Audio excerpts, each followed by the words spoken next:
গাজরের হালুয়া বানানো হচ্ছে সবথেকে ইজি একটা রান্না।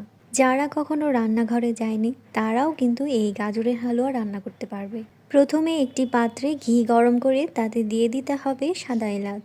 এরপর দিয়ে দিতে হবে কুচি করে রাখা গাজর।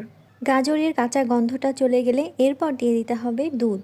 এই দুধেই কিন্তু গাজরটা সেদ্ধ হবে। গাজরটা সেদ্ধ হয়ে শুকিয়ে এলে এরপর দিয়ে দিতে হবে চিনি। চিনি কিন্তু অবশ্যই গাজরটা সেদ্ধ হওয়ার পরে দিবেন, নয়তো কিন্তু গাজর সেদ্ধ হতে চাইবে না। চিনিটা দেওয়ার পর একটু পানি পানি হয়ে যাবে, সেই পানিটা টেনে আসার পর দিয়ে দিতে হবে গুঁড়ো দুধ। এইটা আসলে মাওয়ার কাজ করবে।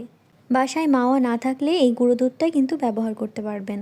এরপর দিয়ে দিতে হবে পছন্দ মতো বাদাম। আপাতত আমার কাছে এই বাদামটাই ছিল। গাজরের হালুয়া প্রায় হয়ে এসেছে, নামানোর আগে 1 টেবিল চামচ দিয়ে দিতে হবে ঘি।